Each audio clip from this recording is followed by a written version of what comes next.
현재 울산 최대 유흥업소 밀집 지역인 남구 삼산동과 달동 1호는 두 개의 조폭 계통이 양분하고 있다. 1980년대 울산을 주름잡았던 목공파와 역전파, 이 두 개 조직은 기존의 간부급들이 50대를 넘기며 노쇠하고 경제적인 이유로 일선에서 물러나자 최근 수년간 분파를 거듭했다. 먼저 목공파의 경우 기존 중간급 간부들이 젊은 조폭을 영입해 신목공파로 분파했으며 목공파의 영광을 되살린다는 의미의 재건목공파도 생겨났다. 역전파는 신역전파, 신신역전파로 이름을 바꿔가며 세력을 이어왔다. 이들은 세력이 어느 정도 갖춰지자 수년 전부터 울산 최대 유흥가인 삼산동과 달동에서 유흥업소와 보도방 등의 이권 장악에 나섰다. 남구 지역에는 역전파 계통과 목공파 계통이 6대4 비율로 세력을 유지하고 있는 것으로 알려졌다. 이들이 이권 장악에 나서면서 크고 작은 사건이 잇따랐다. 특히 신신역전파와 신목공파 조직원들이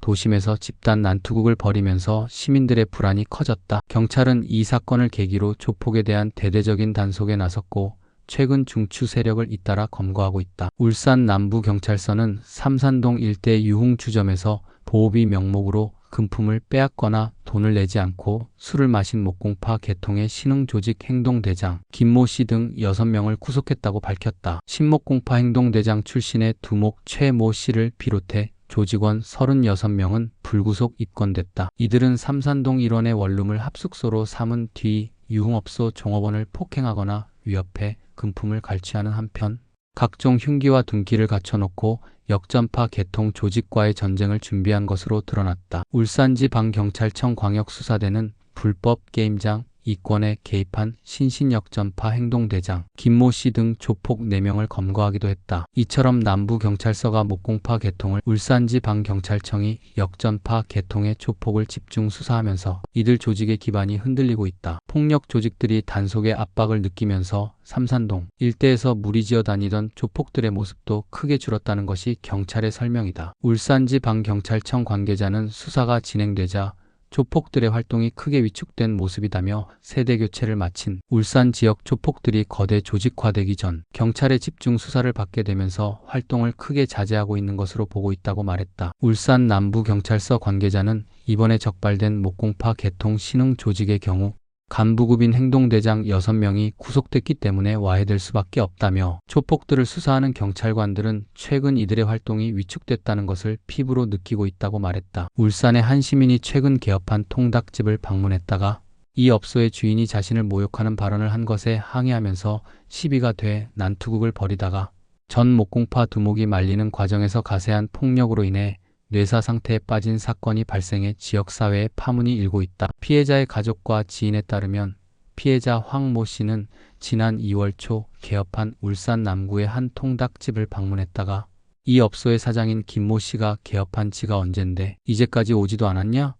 며 욕설과 함께 유흥업소 서비스맨 출신이라는 발언으로 피해자의 전직을 문제 삼자 피해자는 이를 모욕적 언사로 받아들여 폭력 사태의 발단이 되었다. 피해자 황모 씨는 김모 씨의 욕설과 모욕적 발언에 반발하면서 두 사람은 이 장소에서 싸움을 벌였다. 그러나 당시 이 업소의 사장인 김모 씨의 친구인 일행 2명이 이를 말려 1차 싸움은 일단락됐다. 그러나 피해자 황모 씨는 통닭 업주 김 씨의 일행 중 전 목공파 두목 김모 씨와 그의 친구인 또 다른 김모 씨와 세 사람이 함께 울산시청 인근의 한 유흥 노래방으로 자리를 이동해 술자리를 갖게 됐다.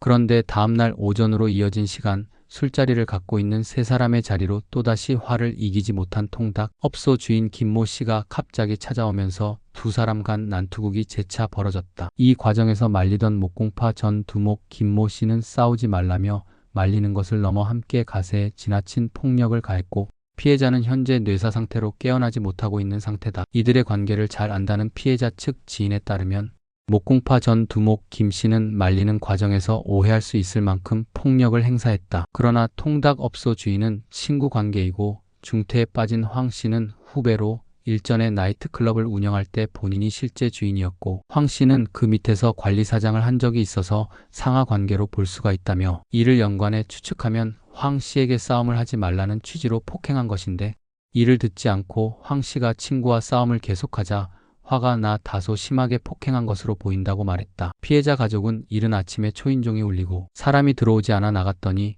문 밖에 황 씨가 쓰러져 있어 병원으로 긴급히 후송했으나 당시부터 뇌사 상태로 현재까지 깨어나지 못하고 있다며 현재 본인은 공황 상태에 있으며 몸까지 좋지 않다고 말했다. 한편 울산 남부경찰서는 이 사건이 일반 폭력 사건이 아닌 강력 사건으로 분류돼 조직 범죄가 아닌가라는 의심 아래 들여다보고 있는 것으로 보인다. 현재 사건은 참고인 조사를 마치고 가해자에 대해 조사 중이다. 이 사건에 대해 울산 남부서 관계자는 법무부 피의사실 사전 공표 금지 규정으로 인해 수사 과정에 대해 답변할 수는 없다며 현재 수사 절차에 따라 진행 중이며 앞으로 철저히 조사해 진실을 규명해 나가고 있다고 말했다. 한편 피해자를 폭행한 통닭업소 주인 김모 씨도 코가 부러지고 눈 주위가 찢기는 등 쌍방폭력을 행사한 것이라고 주장하고 있다고 전해진다. 중태인 황 씨는 주먹과 발로 눈 주위를 가격당해 눈 주위가 찢기고 뇌신경이 파괴돼 현재까지 깨어나지 못하고 있으며 울산의 한 병원에 입원 치료 중이다. 일반 시민들은 울산 시내에서 조직폭력배들이 활개치고 다닌다는 말에 놀라기도 하고 공권력을 통한 소탕을 요청한 상태이다. 울산의 유명 조직폭력배 목공파 2000년대 초반 와해된 것으로 알려졌지만 2020년대 들어 흩어져 있던 조직원들이 조직 재건에 나섰다. 그러나 목공파 내에서도 기성세대와 이른바 MZ세대로 불리는 청년층 간의 갈등이 불거졌다. MZ 조직원 입장에선 나이 많은 선배들이 자주 집합을 시켜 괴롭히고 이윤 배분을 공정하게 해주지 않는다는 불만이 쌓여갔다. 결국 20, 30대 조직원 45명은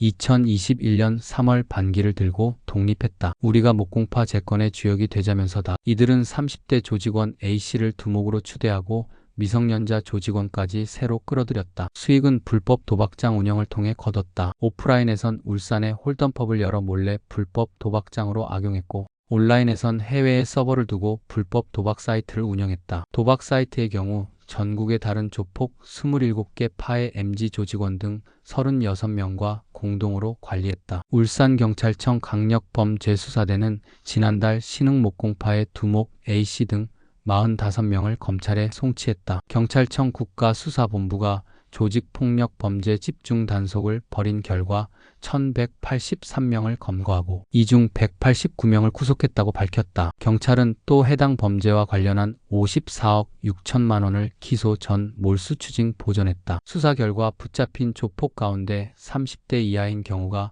888명 75%에 달했다. 신흥목공파처럼 MZ세대들로만 구성된 조폭도 늘고 있다. 경기 안양시 한 주점에서 전국의 21개 조폭 내 2002년생 조직원들이 모여 MZ조폭인 전국회를 결성한 것으로 충남경찰청 강력범죄수사대가 적발했다. 충남청은 전국회 조직원 37명을 검찰에 넘겼다. 경찰청에 따르면 과거 기성세대 조폭은 엄격한 상하 질서의 집단을 중요시하지만 MZ조폭들은 집단보다 개인을 중시해서 그들만의 조직 신설로 이어진다는 분석이다. 경찰청은 특정 지역에 기반을 두지 않고 전국구로 활동하는 것도 MZ조폭들의 특징이라고 소개했다. 주요 수익원이 불법 도박 사이트 등 온라인에 집중돼 있기 때문에 지역에 얽매일 필요가 없다는 것이다. 실제로 경찰의 하반기 단속 결과를 범죄 유형별로 살펴보면 도박 사이트를 운영하다 잡힌 경우 262명 22.1%가 가장 많았다. 경찰청 관계자는 앞으로 더욱 강력하게 MZ조폭들을 단속하겠다며